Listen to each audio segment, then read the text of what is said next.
The Cage, a Netflix series, by the way, a French film, but yet it is featuring George St. Pierre and John Jones in the roles of being trainers. Now, I thought this was really fascinating seeing George St. Pierre as a trainer, a Mr. Miyagi like figure.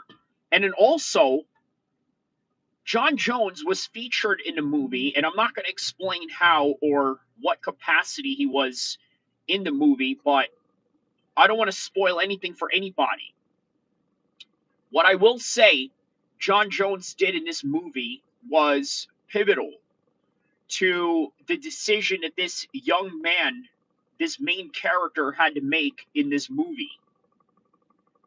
And John Jones expressed his own mistakes that he had made growing up and being in the game as sort of a symbol to his losses that he has taken in MMA. Because obviously, John Jones never really took any real losses in MMA. And I thought this was great to tie this in because obviously it is also UFC 309 Fight Week. Now, what is significant about that? What is significant about this fight week with John Jones and being that it is going to possibly be his last fight? Well, we don't know if it's going to be his last fight, but we're going to talk about that. The second thing we're going to talk about is Jake Paul versus Mike Tyson. Here we are. Fight week. And by the way, big for Netflix. There's The Cage.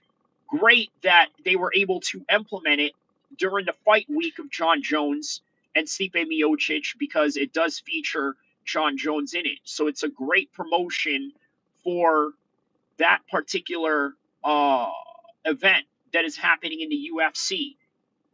Netflix also with Jake Paul and Mike Tyson having a fight.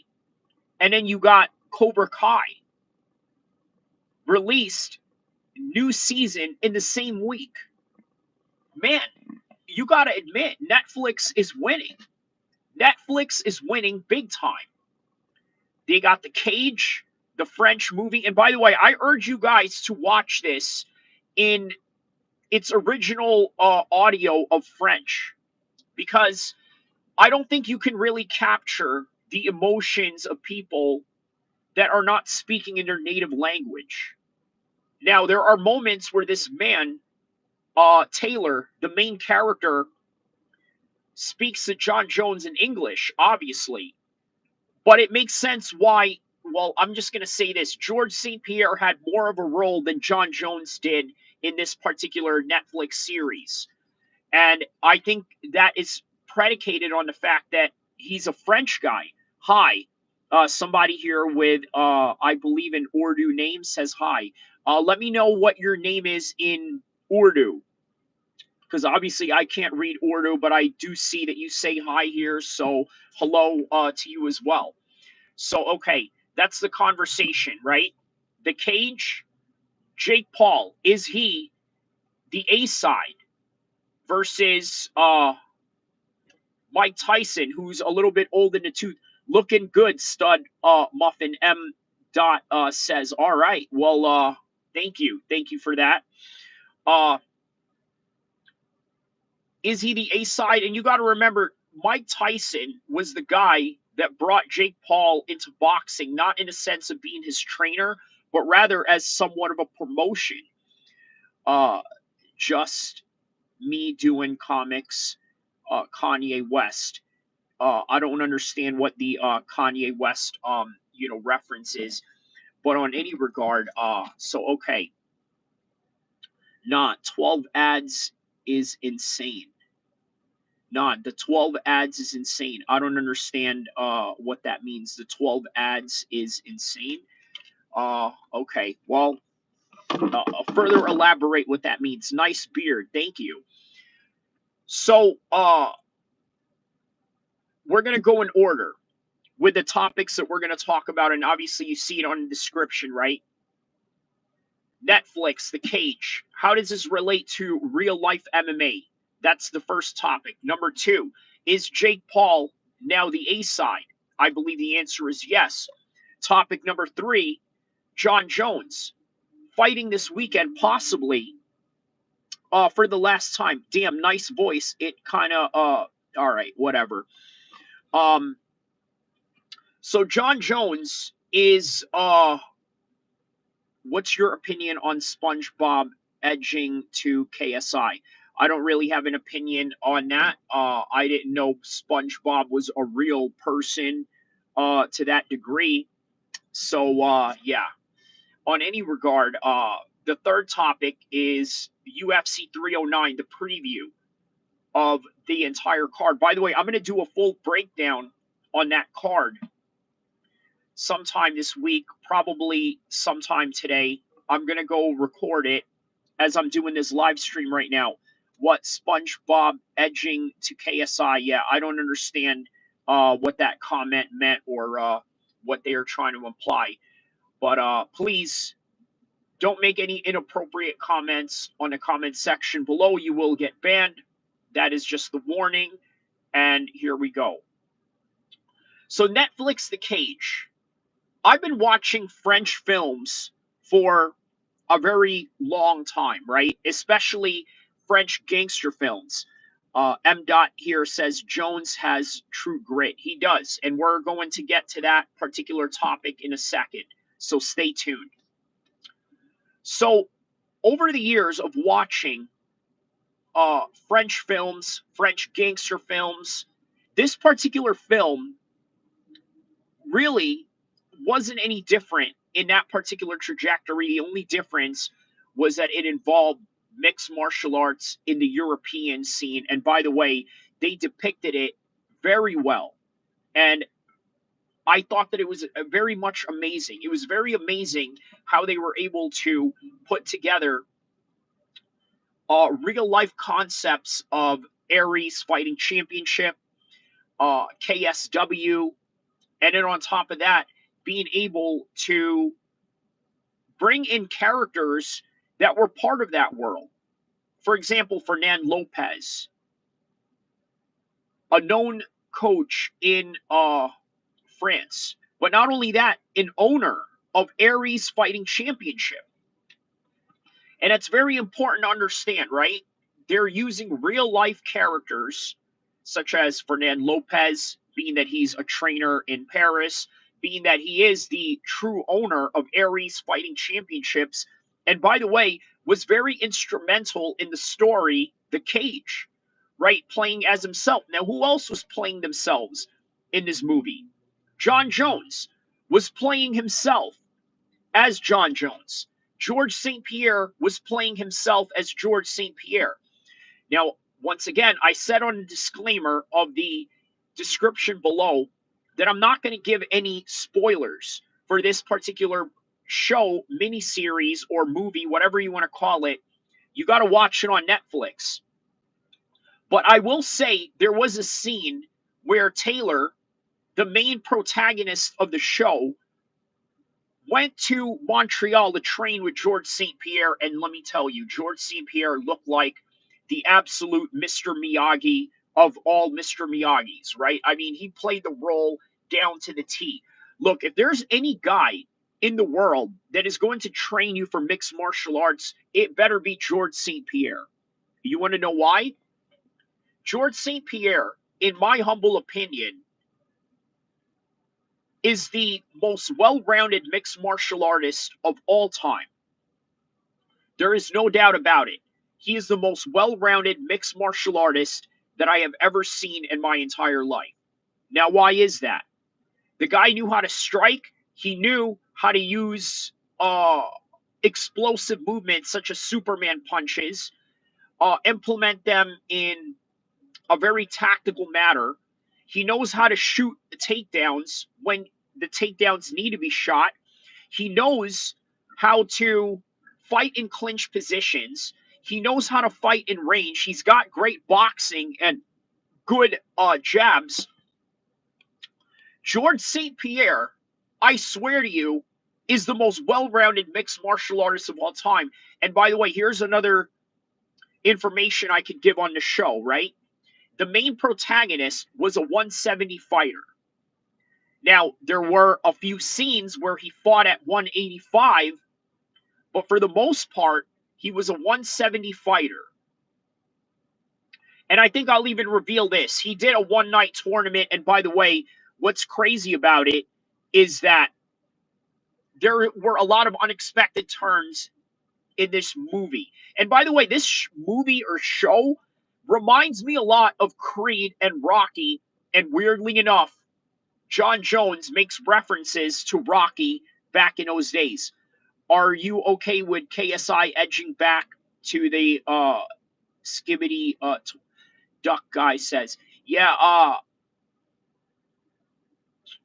I think you're just trolling. So I'm not going to answer that question because I've got a lot of important things to talk about, my man. So I'm not going to answer such ridiculousness. But on any regard, let's get back to the topic at hand. John Jones, in one scene, says to the guy, hey, look at everybody here. And by the way, where did this take place? It took place in Mexico. Because somewhere down the line, Taylor's coach had affiliations with Gibson. You guys know, one of John Jones's top coaches, right? Next to Greg Jackson and Winklejohn, although I think Gibson sort of took that role today and the current main head coach for John Jones rather than, let's say, Winklejohn or Greg Jackson. And I think at one point he got kicked out of his gym. But anyways, not to make that topic about John Jones's gym affiliations or mishaps that he's had with his team and whatnot. But he says to Taylor, hey, look at all these guys while they were in Mexico. Look at that. That is the eye of the tiger. And it sort of reminisces into the scene of Rocky in Rocky 3, where Rocky trained with Apollo Creed in LA and took him to a gym, probably in a hood or maybe somewhere in downtown LA. And he said, hey, Rock, look at all these guys. You see that in their eyes?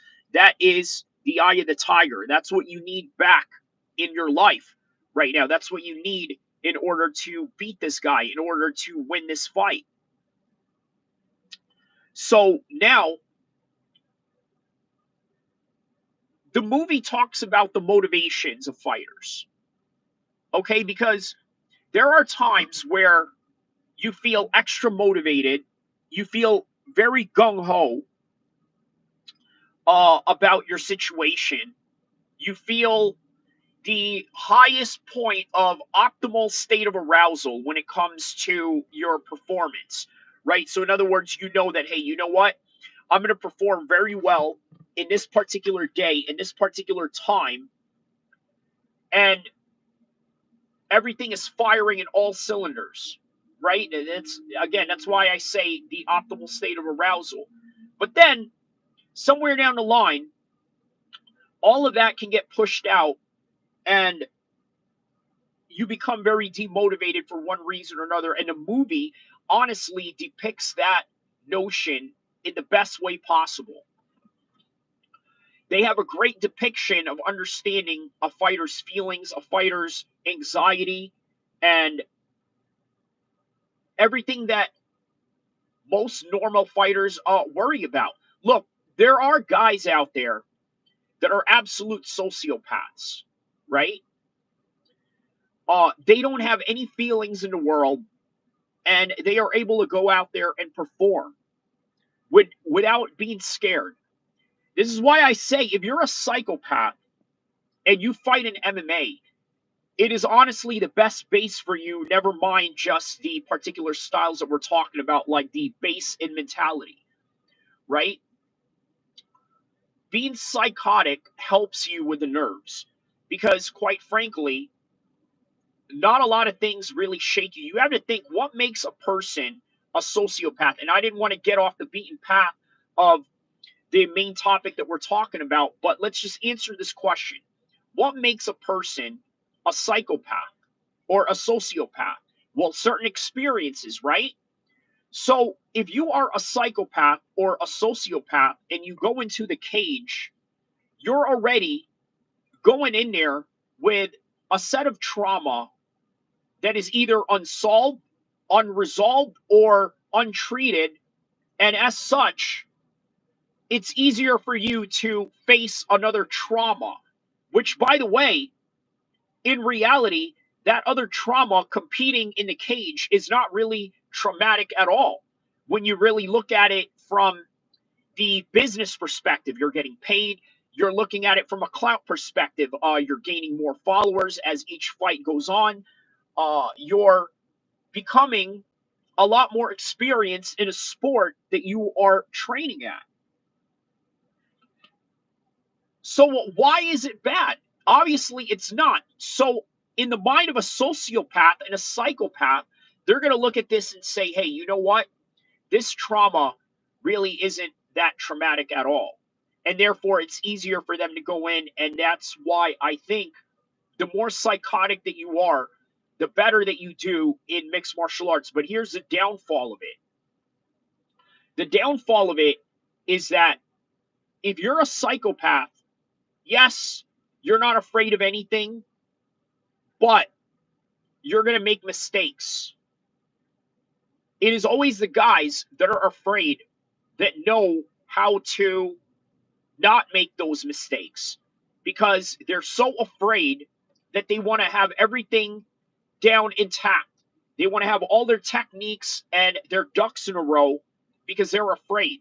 A sociopath will leave holes open.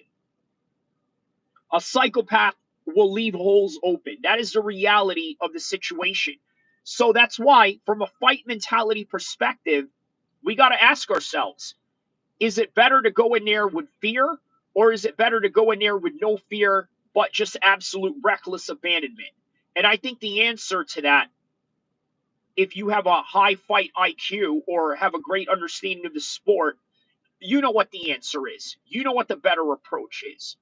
However, those same psychopaths, I got to be honest with you, they are the bread and butter of the world of mixed martial arts, combat sports, and everything in between that deals with stories that are involved in that particular matter at hand, right?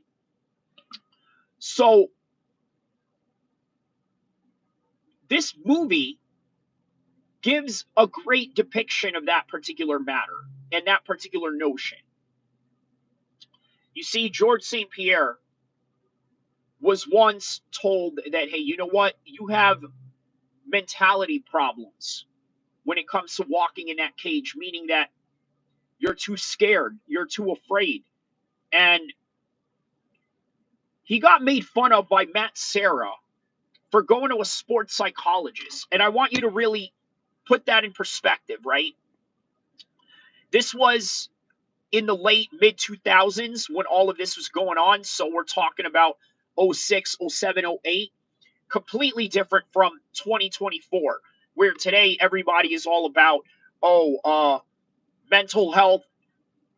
Uh, you got to go see a therapist. I'm not saying that these are bad things, but you got to understand that men back then and not too long ago have this notion of, hey, you know what? Let's just get on with it.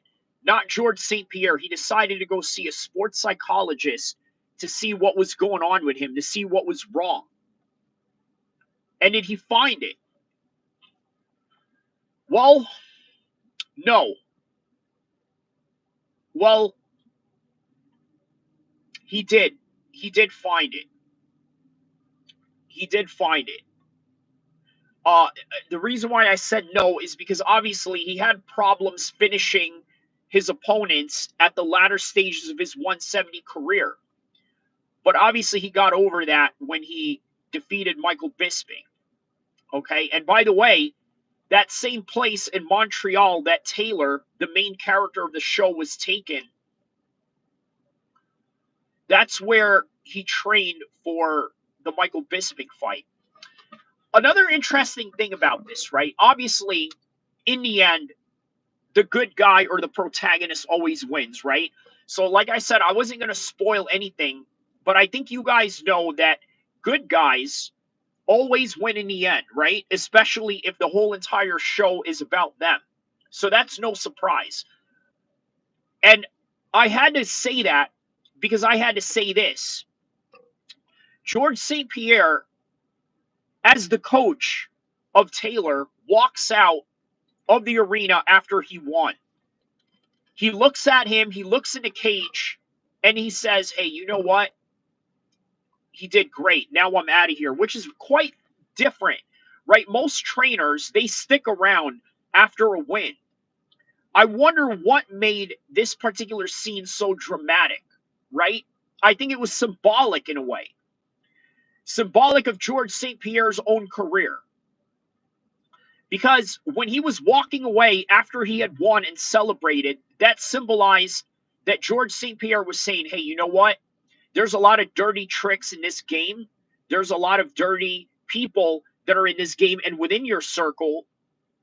I'm getting out of it. I'm going to let you have the glory. And by the way, at the end of the movie, what's crazy about the whole entire series is at the end of it, well, let's just say that somebody stabs him in the back and then it closes into the end curtains, right? The end credits. I'm sorry, the end curtains, the end credits,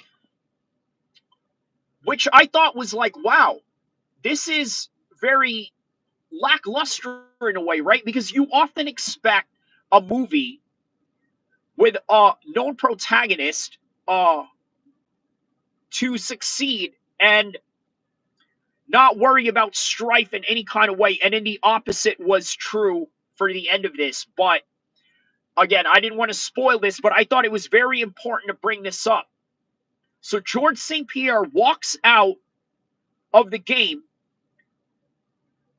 because he knows that there's a lot of dirty tricks that's going on.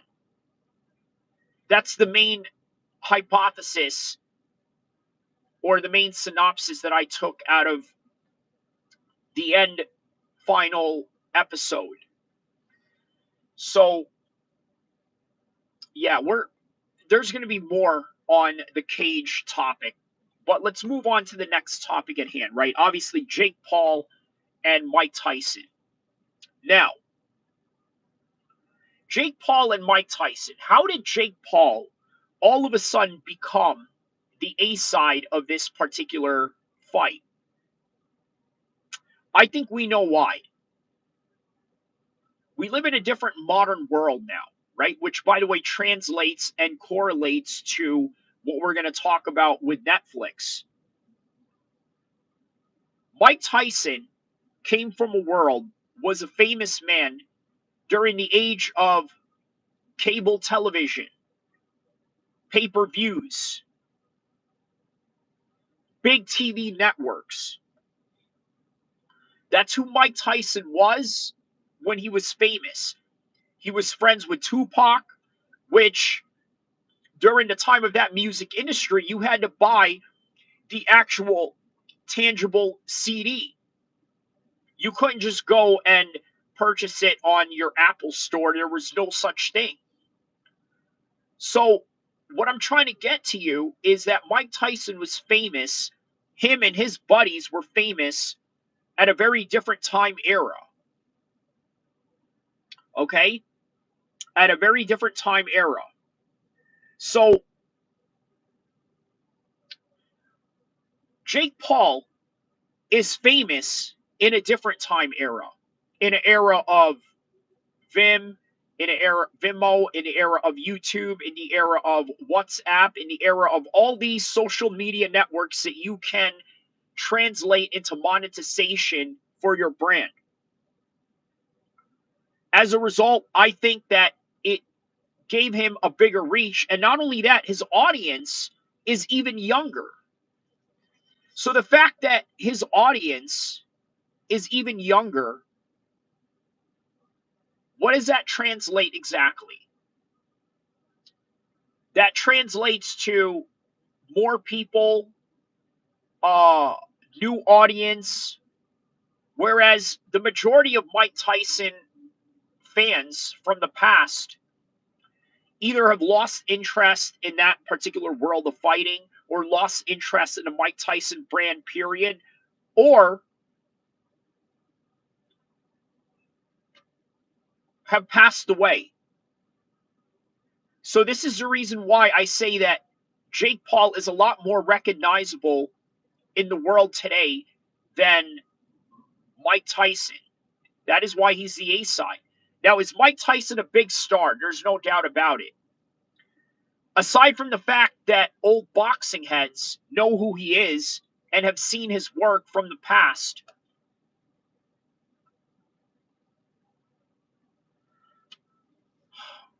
he also rebranded himself in the future.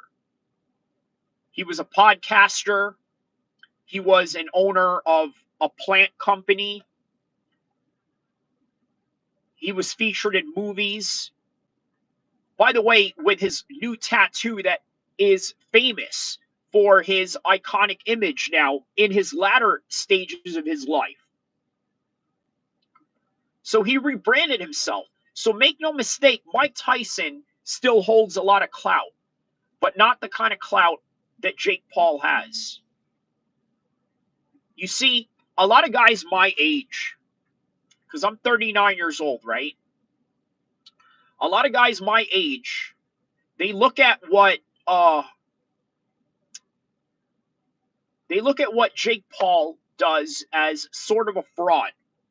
Why is that? Because he's a YouTuber or this and that. I mean, look, there's guys my age that think what I do is fraudulent. Getting up on YouTube, talking, and this and that, because they're old school. They don't understand the world that we live in today. They don't understand that people can actually make money off of this. People can actually make careers off of this. People can actually make retirement funds out of this. This is not a world that many of the old heads really understand. So as a result of that misunderstanding, they're going to have a extremely negative notion of these concepts of social media monetizations. But Jake Paul has mastered that, and quite frankly, this is the reason why he's the A side. And Mike Tyson, I mean, yes, he kept up with his brand. He reimagined himself to the world.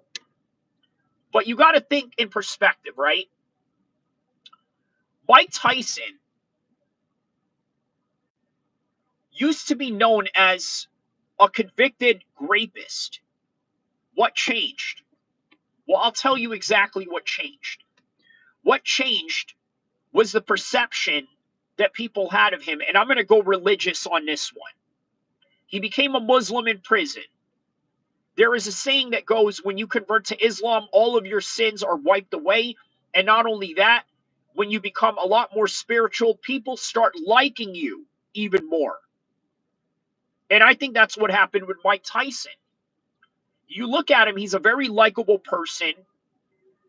All of these notions that you knew of Mike Tyson in the 90s as a rapist, as uh, an sexual assaulter, or this and that, none of that applies in the modern times of Mike Tyson as the 420 guy and the Muslim convert.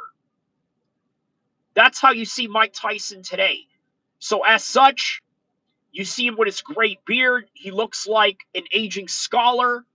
And there's a certain level of credibility that you just give to old men as a result of that. So the perception of him became completely different.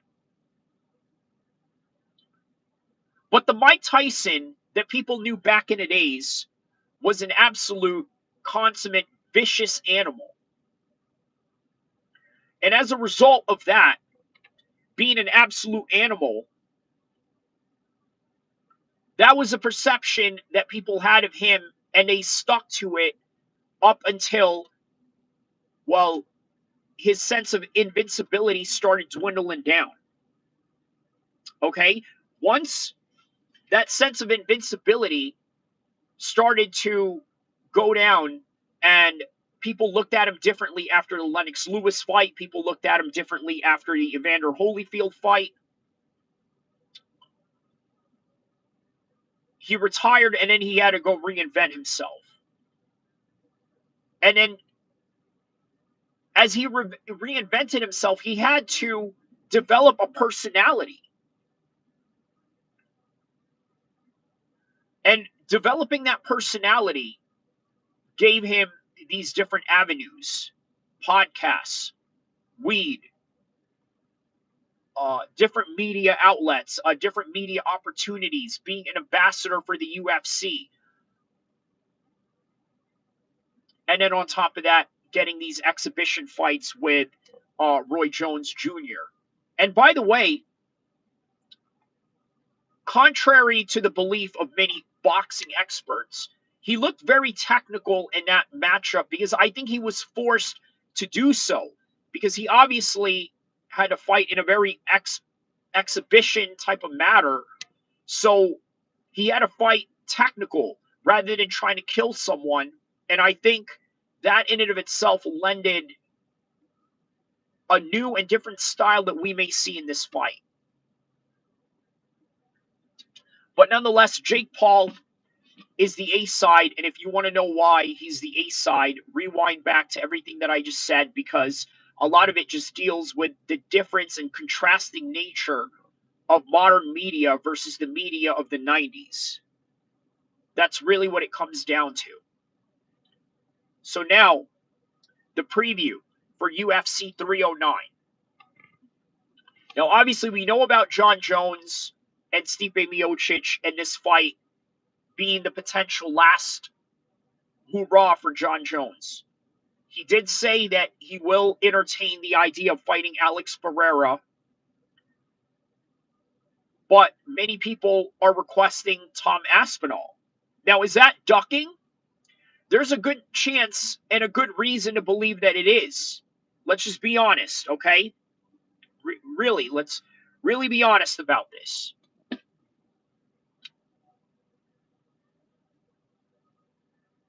Jon Jones knows that he could out-wrestle Alex Pereira.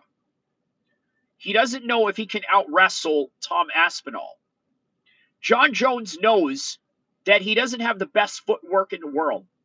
But Jon Jones knows that Tom Aspinall has the best footwork in the heavyweight division.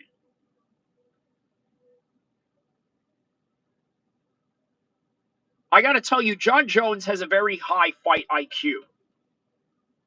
He really does. And it showed in the Cage movie, by the way. It showed. He was analyzing opponents for his student Taylor, the protagonist of the film. And I'm looking at this and I'm like, obviously this is Jon Jones playing Jon Jones, but Jon Jones is doing what Jon Jones knows how to do best. And believe it or not, Jon Jones is great at reading tape. He's great at analyzing fights. I got to be honest with you, I could see Jon Jones as a fight analyst in his post-career. I really could see it. Even as a coach. Jon has the potential to do all that. So, will he fight Stipe?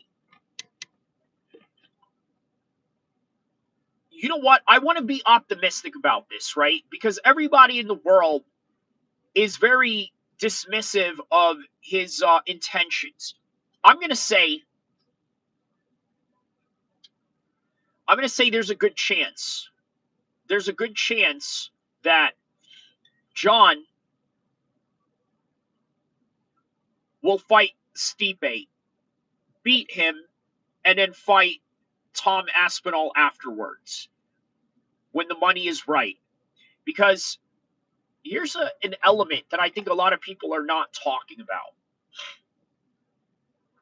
Jon Jones brought in Schaefer. I believe he's a boxing promoter and a lawyer that negotiated Jon Jones's terms of contract in his recent re-signing. Robert Schaefer, I believe his name was. He wanted to bring him in to try and get Deontay Wilder money. But for whatever reason, that didn't work. He didn't get the Deontay Wilder money, or at least we don't think he did. Now, why? Well, the answer is because maybe Schaefer behind the scenes told John Jones, hey, John, you know what? You need to do something big. You need to do something different. You need to build anticipation. And I think that as John is leading us to think that he's not going to fight this guy, the more anticipation it builds. And the more anticipation that it builds, the more we want to see this fight and the more that we're invested in it. And that is more money in the pocket of John Jones, just building off of this anticipation. That's what I think may be going on. Because I don't want to believe John Jones is a coward.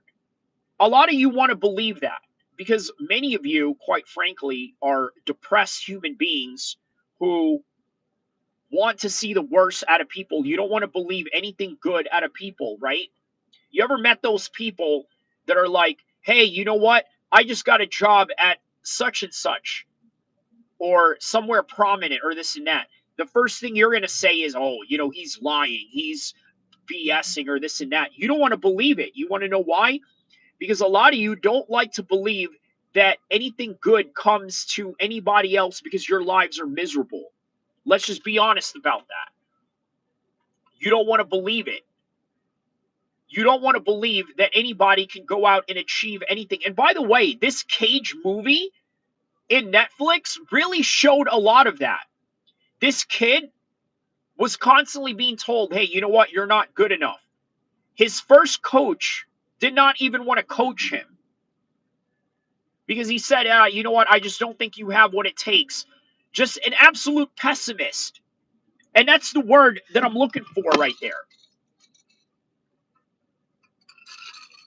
A lot of you are pessimist. You look at John Jones and you say to yourself, yeah, you know what? He doesn't have the footwork of Tom Aspinall.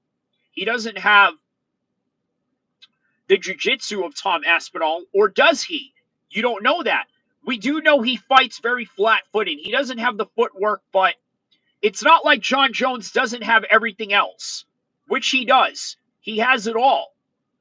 So he has a great potential of beating Tom Aspinall. None of you want to believe it because John Jones is the bad guy here. By the way, where is the energy for GSP when he dropped the belt after beating Bisping? Because you realize what John Jones did to Cyril Gahn was very similar to what GSP did to Michael Bisping. You guys realize that, right? You guys realize there is a strong correlation and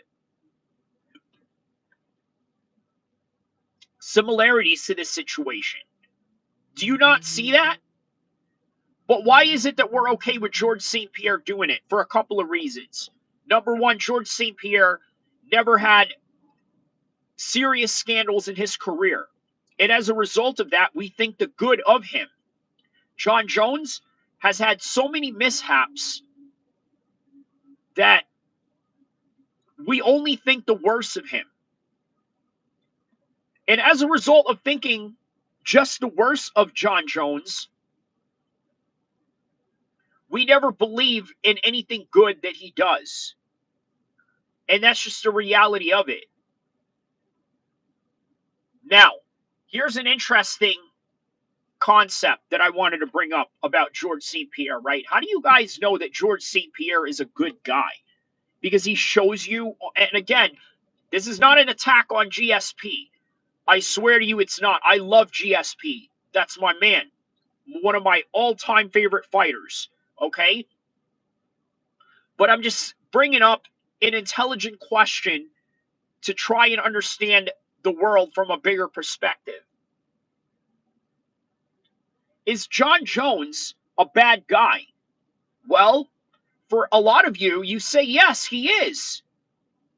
Why? Because of the tangible realities that we see.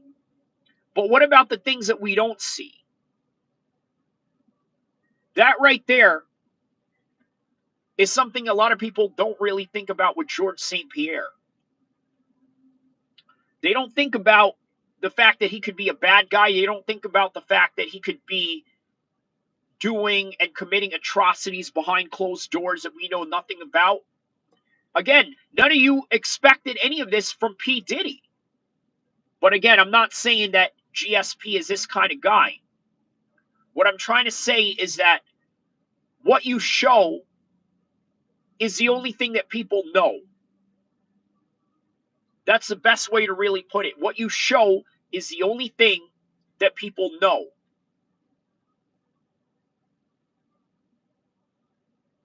And whatever it is that you don't show, well,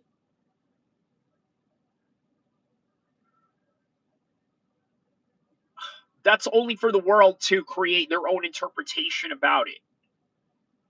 But try to understand that, right? Not everybody that you see on TV that acts like a good guy is a good guy, and not everybody that you see on TV that acts like a bad guy is an actual bad guy. I think a lot of people know that. I think a lot of people understand that. But I don't know. I don't think they truly understand and grasp the true reality of that in one way or another. So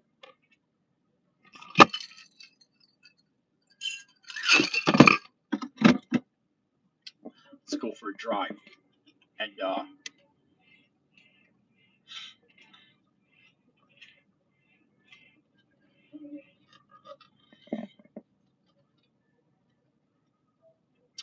but other matchups I think that is really worthwhile bringing up here is Bo Nickel and Paul Craig. That's obviously going to be a very exciting matchup. Again, I want to tell you guys, I'm going to be doing a full breakdown on this fight in the next upcoming video that I'm going to make, because it is obviously fight week for UFC 309, and we're going to go through the entire card. But I'm only going to go through the cards that I can remember right now, which, quite frankly, is John Jones and Steve Miocic. Okay, the rest of the card is just a filler, and then there's Bo Nickel. So I like this test for Bo Nickel for several reasons. Paul Craig is a jiu-jitsu expert, right? Has a lot of great submission wins. We're going to see how Bo Nickel deals with somebody that can threaten them with submissions from the bottom. Because rest assured, Bo Nickel, if he doesn't knock out Paul Craig, you understand that he has to be in grappling and scramble exchanges with him, right? You do understand that. If he doesn't knock him out, that's it. That's just what's going to happen. Uh,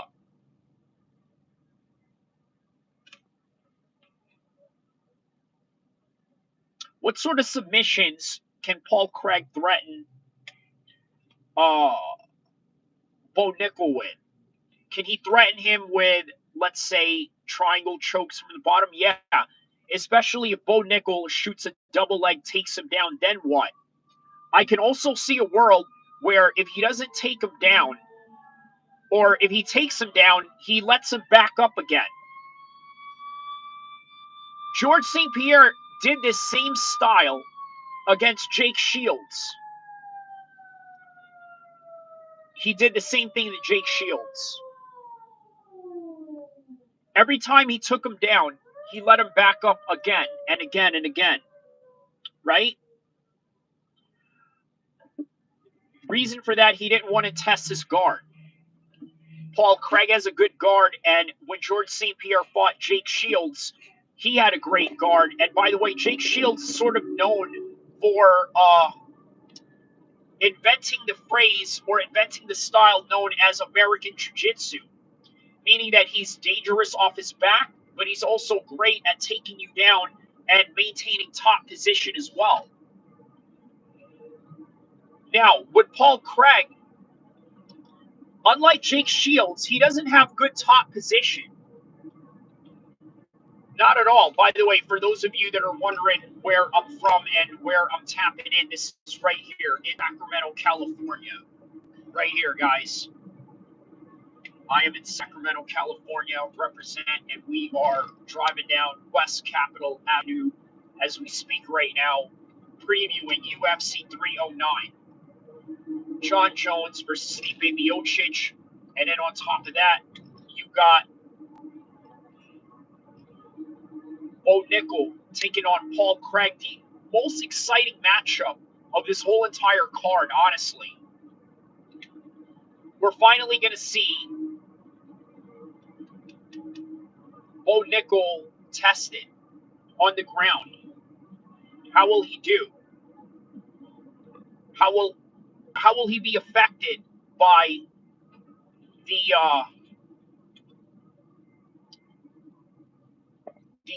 bottom attacks of Paul Craig? Here's what I think. I think that uh, the only way Bo Nickel decides to jump on top of Paul Craig is if he knocks him down. I think that he's going to try to test his feet because this is actually a matchup where Bo Nickel can prove that he is the better striker. I mean, obviously, a lot of people are better strikers than Paul Craig, right? But what makes this different is that Paul Craig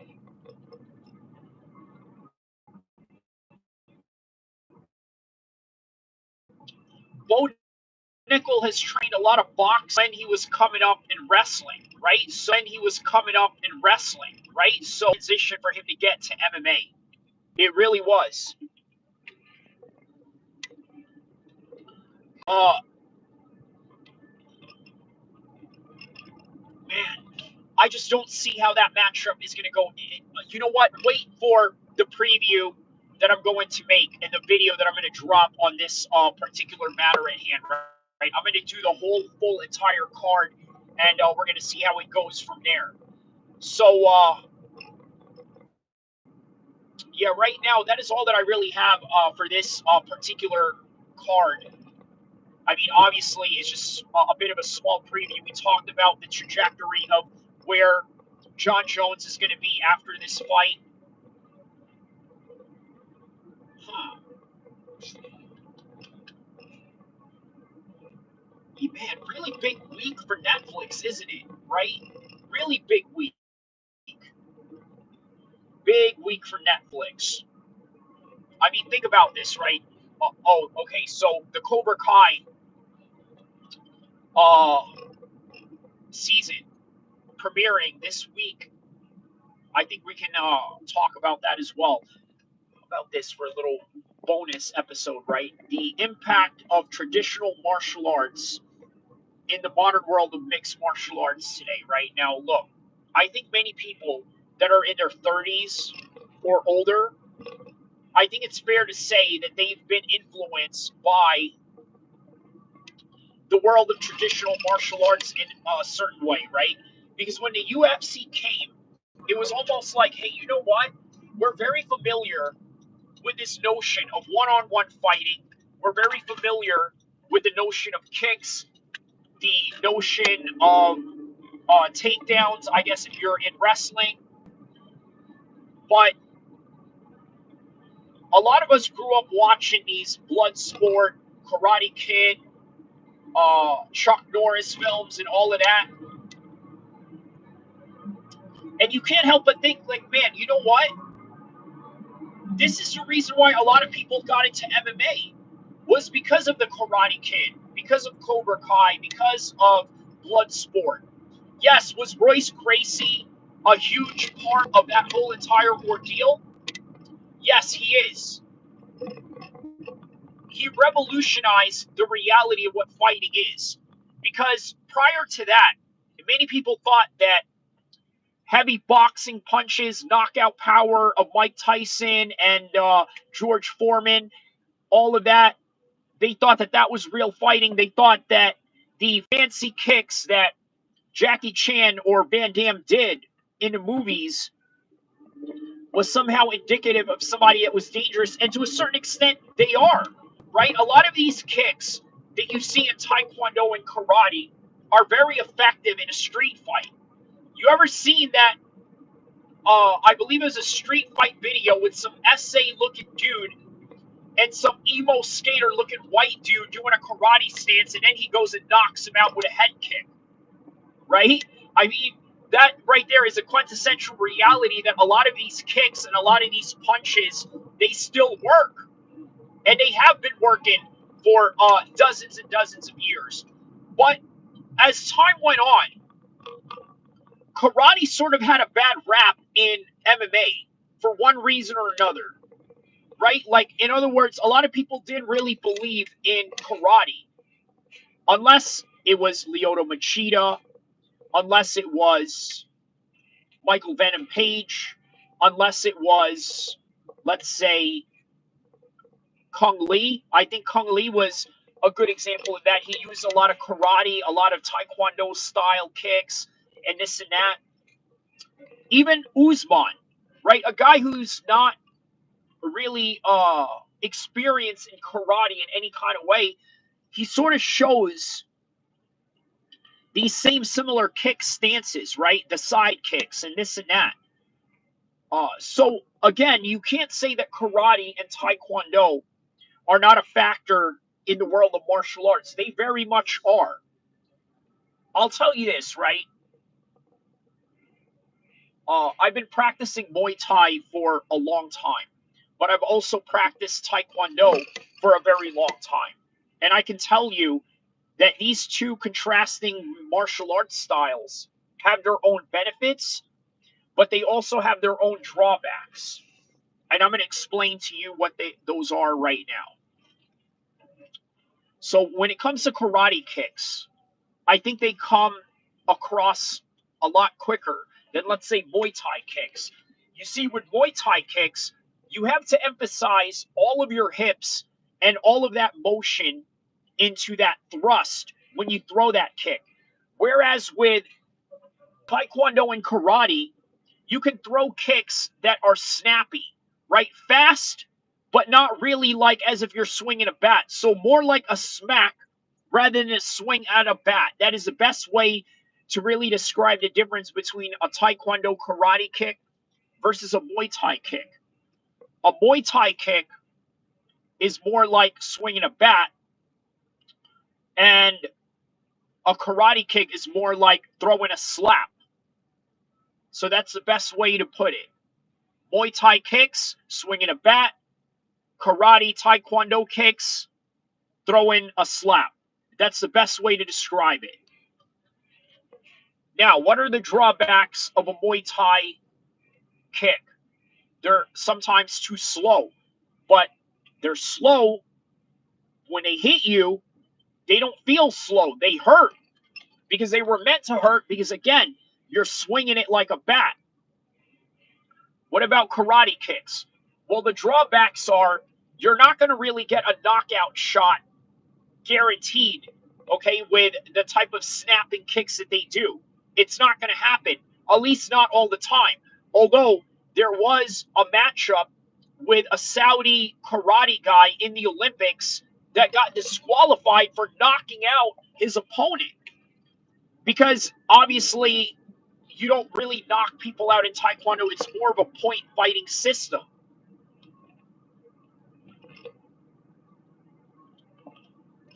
So, again, more bad habits being formed, right? They're not really emphasizing any particular habits when it comes to throwing hard or anything like that. It's just all point fighting. So that is a drawback, but the pros of it is that it goes fast. It hits you really fast because that's the name of the game, is to touch you up in any kind of way. It doesn't have to be hard. It doesn't have to be.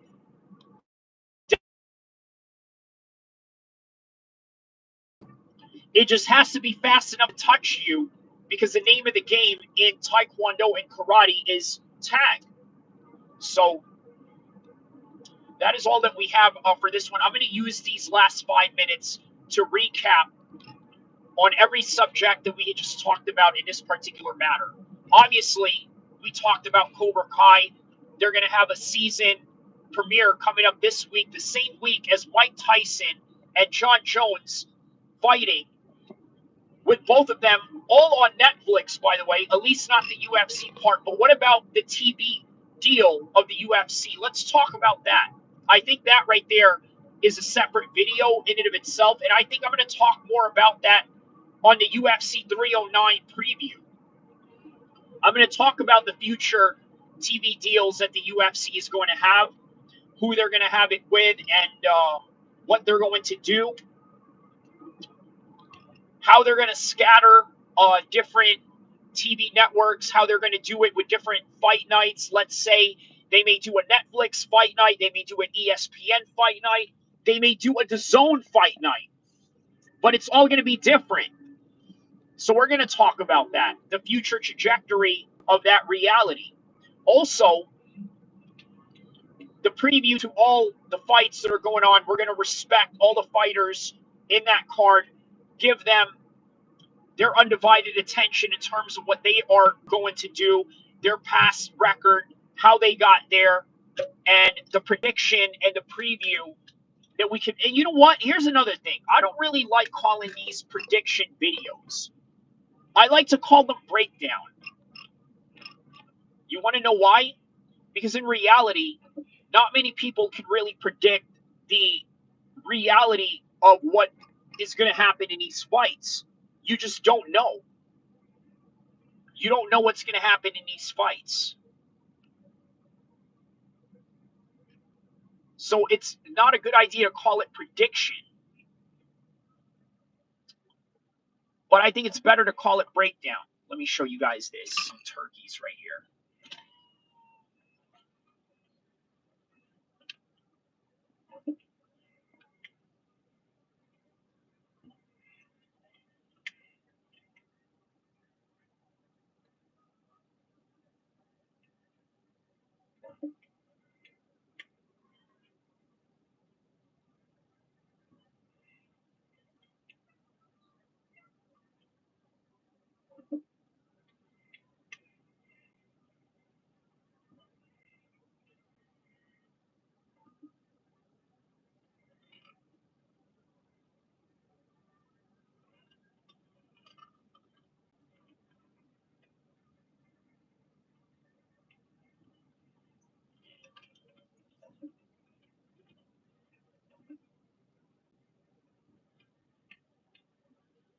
All right. So like I said, right, we're going to talk about the TV deals that the UFC is going to have in the near future, right? Again, let's go back to this recap. So Cobra Kai, we talked about the impact of karate and taekwondo in modern martial arts and in modern mixed martial arts, to be exact. We talked about Jake Paul versus Mike Tyson. Why is Jake Paul the A side of this fight and not Mike Tyson? Well, there's a lot of reasons that I explained, a lot of generational gaps with media consumptions and things of that nature that sort of fall into that category. I urge you guys to check this out. Start from the very beginning of this live stream because I had dropped nothing but absolute gems of information after information on this live stream. And then we talked about UFC 309, John Jones's career trajectory, who he's going to fight in the future, and the TV deals that the UFC will have going on sometime in the future. You know what? Before I sign off, I'll just talk about that just a little bit right here, and then I'll talk about it again for my UFC 309 preview video. So, again, ESPN is almost up. Their deal with ESPN, it's almost up. What's going to happen after that? A couple of things. Number one, they're going to branch off with another TV or another app deal such as Netflix. I think it's going in that direction. I honestly do. It seems that way. It seems like a good fit because, let's be honest,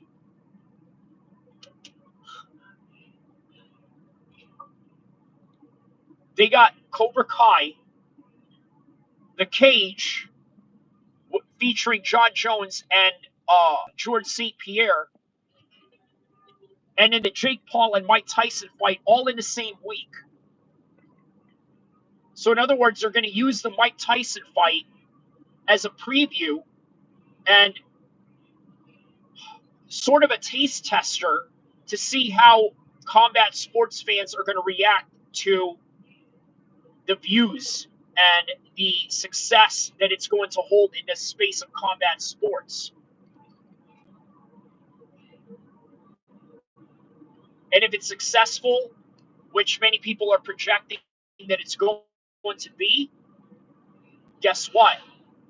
The UFC is going to slide right in there and sign a deal with them.